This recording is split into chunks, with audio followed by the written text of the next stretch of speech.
So, welcome back to part 2 of Smart Guys for December, I guess, 5th we can say now, because it is officially December 5th. I don't know where it is. But anyway, we're going to talk about TNA Impact for this past week, which was December 2nd, actually, when it happened.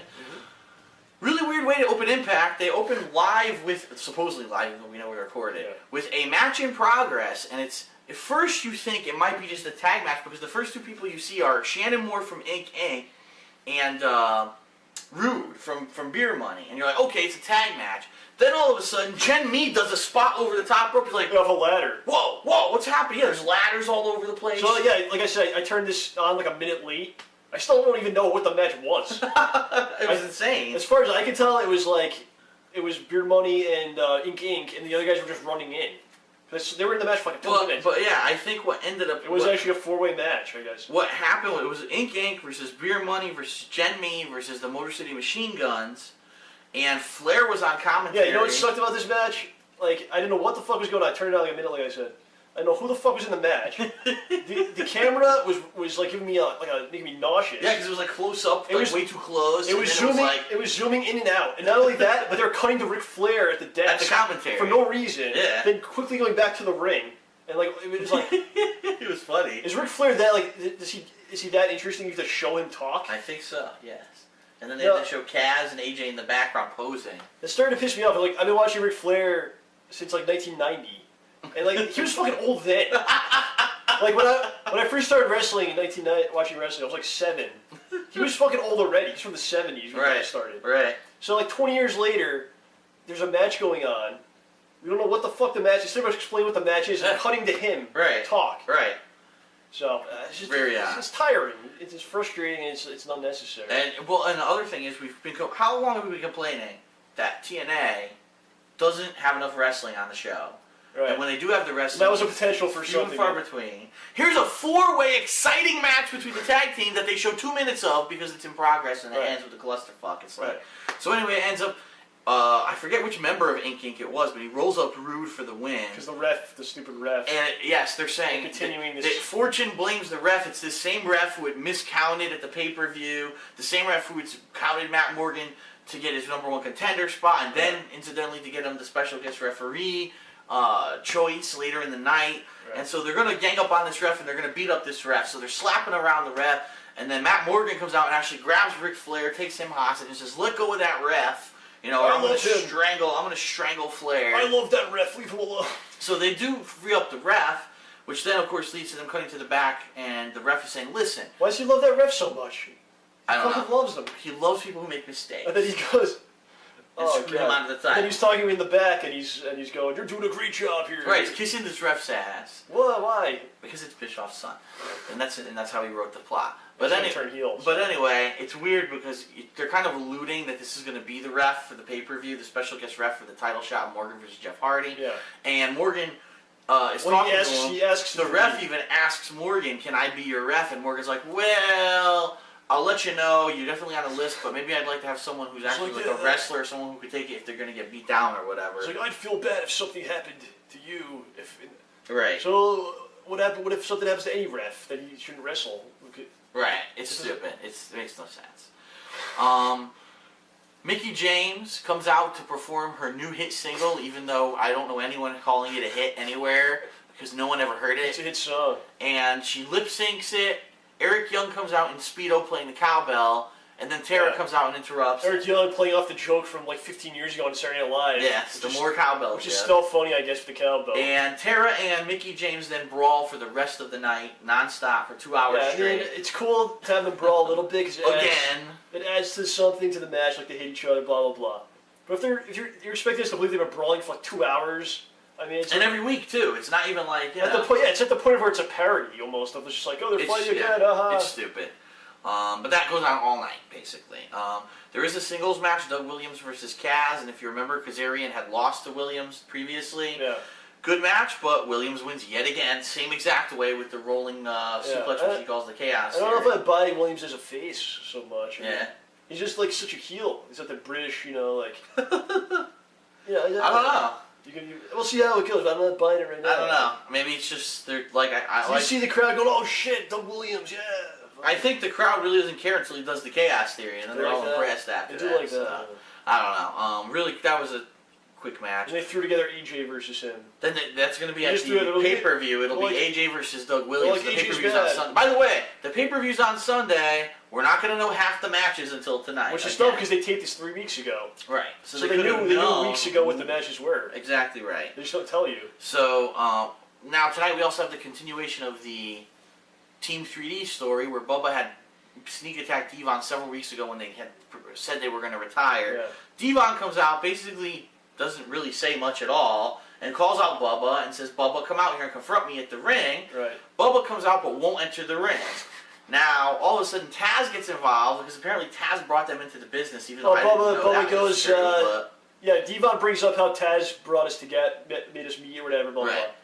So Bubba Ray goes, oh, Taz is washed up just like you. Right. And then Taz takes offense Gets to pissed this. off, Gets right. on the microphone. He says, why don't you get in the ring and straighten this out, blah, blah, blah. I feel like they're all cutting good promos, but like I don't know if the match, like anyone's really interested in that. I don't know if Or if it'll be good. Or is this going somewhere else? Maybe there's no match. Maybe there's something else bigger planned. I don't know. They're gonna have a couple matches that'll be all right, and then they'll eventually look it back together. So it's not like that intriguing or like there's better things they could do with the guys they have on the show. Next match was a triple threat match: Sarita versus Angelina Love versus Madison Rayne, which was interesting because the stuff that happened last week was Sarita, where Sarita had supposedly attacked Madison. Yeah. They had a singles match, and Sarita won that match, which made Madison Rayne look even weaker than she already is. It's got a dumb gimmick where Madison's hitting everyone with the belt, and the ref can't see it. Right. She hits Sarita first. Right. She's outside the ring for an hour, and Right. then it happens later on again where she hits. What happens? I think she hits. Doesn't she hit Angelina? But then Sarita sneaks in and gets a pin out of nowhere. Yeah, she hits Angelina with the bell, and then Sarita wakes up and then pushes her out and gets the pin. Gets the pin. All right. So that was like the dumb gimmick where it's like the belt comes into play all the time. And so now, here's the thing. 2 weeks in a row, Sarita has beaten Madison Rayne, which typically in wrestling means they're probably going to give her a title shot.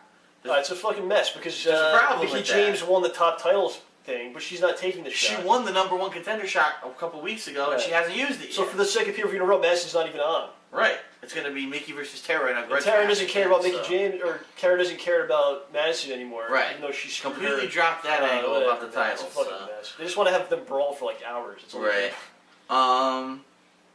Another weird promo with Winter. I keep calling her Katie Lee, but Winter, she's now called in TNA. And you still have no idea what she's talking about. After Angelina Love loses, she's like, don't worry, we'll be together, blah, blah, blah. And you have no idea what's going on. Really weird. Then up next, you have Matt Morgan versus Rhino in a singles match. Interesting twist because they're saying that Rhino basically has to do what Bischoff tells him to do now. Even though, by the way, we forgot to mention, Bischoff and Hogan are not here tonight. Yeah. So how many weeks now we've been talking about it? It seems like they kind of alternate their tapings. Yeah. And it seems like some days they're there, some days they're not. Well, this week, the week before the pay-per-view, when they should be pushing this thing heavily, two of the major people who've been the leaders of the heels are not on the show. But why did they do the thing last week with Dixie Carter returning with the contract and all that stuff? Great question. If you can't follow up with it in a strong way, what was the point of doing They it? shouldn't. They should have pushed it till time when they were going to be there. So if I buy the pay-per-view soon, do I find out what that was about, or it has nothing to do with that? And you don't know because actually someone does say to Flair, will everyone be here Sunday? And Flair's like, yeah, Hogan and Bischoff will be here Sunday. But you're like, well, does that mean that, you know, a way to get me to buy that show, or for someone to spend money would be like, there'll be some kind of... Will we learn the fate of what really happened to Hogan and what's the future of going on That with would make power sense. Just in that the they do company. it randomly last week. There's no follow-up, really. And then here's a pay-per-view, which has nothing to do with it. You don't really have to watch, I guess. Right. And then continue next week. So, really weird. But anyway, Matt Morgan versus Rhino goes back and forth, but he ends up landing the carbon footprint. As he's about to win the match, Fortune comes out. They intervene and start beating him down. Right. Then RVD runs out, and it's funny because he runs out, and you're like, oh, he's going to save Morgan. No, he attacks Rhino out of nowhere because, you know, they have their own plotline going on where they're going to have a match at the First pay-per-view. blood match. So now they're gone, and Morgan's still getting his ass beat by everyone. Then It's like RVD's on a show for like 2 minutes every week. every week.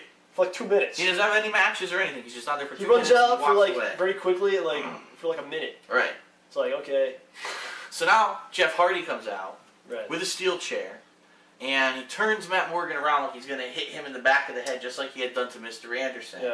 And then all of a sudden, when he's about to do it, you hear the music, Mr. And then Anderson returns Yeah. for the first time in over a month now, actually. Yeah. And he comes out with the lamest looking pipe I think I've ever seen. It's blatantly plastic. It's a plastic PVC pipe, but he's got it taped up so it kind of looks metallic, even though it's not really. Right. So it was pretty funny. But he comes out, he saves Morgan, and his interview. and so they go back and forth talking to each other for a little while. He actually thanks Morgan for saving him from getting a worse head injury than he could have had if Bischoff had forced him to wrestle those couple of times.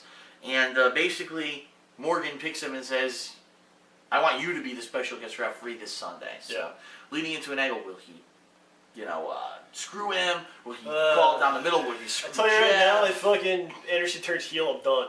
Yeah, I know. It's really... It would make no sense. It would definitely make no sense. But that's what these guys think, though. They go, oh, they'll never...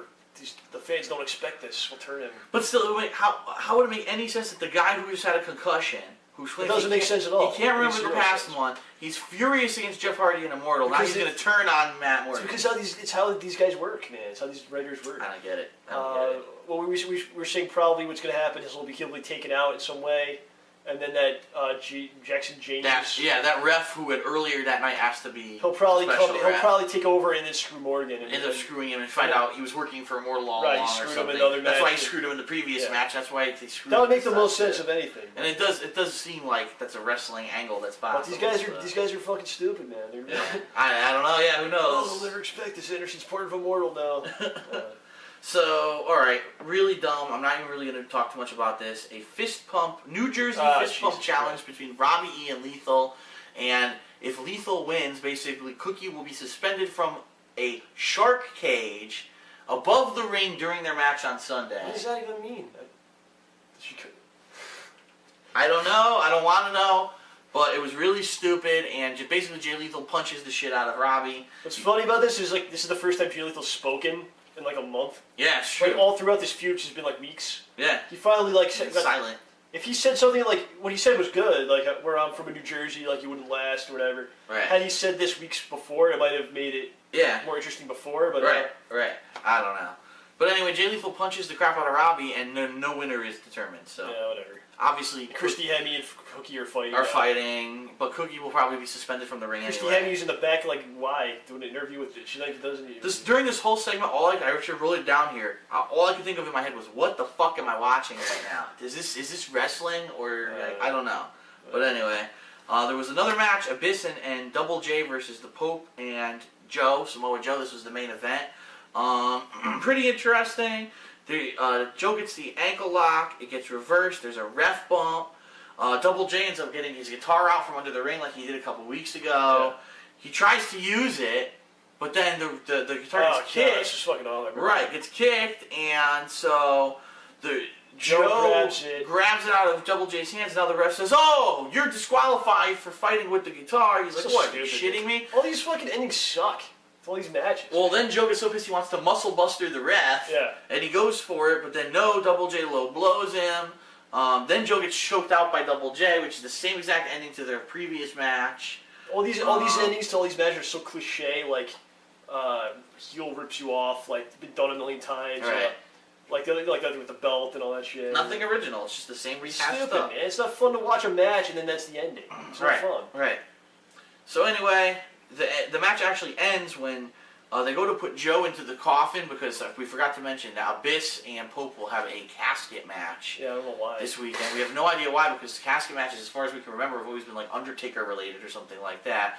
But anyway, the casket was by ringside the whole time. They try to put Joe in it, and when they open up the casket, who's there but our lovable rapscallion who seems to interfere every couple of weeks whenever he feels like showing up. Once in a while he's there, yeah. Whenever he has a free moment, Kurt Angle comes out of the coffin and basically beats the crap out of everyone, and then the show just ends. They don't explain why he's there. They don't explain if he'll be on next week, if he'll be on the I would love to see when, like, anytime Kurt Angle comes out, like a rush of security just comes out. Trying to get him. Just pours out. He runs into the crowd or something. So he can only get like a little shot in once in a while. Right. But instead, it's done in a way. It's just like, oh, he's back. Right. He's back, but then they don't do anything with it. They drop him for like 3 weeks. Then he's gone. Yeah, he's gone for weeks. Really weird. So here's the card for the pay-per-view. If you didn't catch it, I'm not surprised since half the matches weren't announced yet again until the day before the pay-per-view. But Motor City Machine Guns versus Generation Me in a Full Metal Mayhem match for the tag team titles. Don't ask me what that means. I have no idea. It'll be good. It'll be the usual match they have, which is good. Mickey James versus Tara in another match that once again is not the Knockouts title match. They're completely ignoring the Knockouts title for whatever reason. I don't think they'll have an ending. I don't believe it. AJ Styles versus Doug Williams randomly, which was announced during this week's Impact. Is it for the TV title? No, it's just a random match that they're having. Okay. Beer Money versus Inc. for the #1 contender spot for the tag titles. Double J versus Samoa Joe, and I believe it's a submission match. Yeah, it is. I think. Yeah, it is. I'm not sure, but okay, it is. Yeah, they said it was. All right. Pope versus Abyss in a casket match. Why is there all these like weird stipulations? RVD versus Rhino in a first blood match. Yeah, I mean, the fact that it's a first blood match makes it less interesting to me. Morgan versus Hardy in a special guest referee match.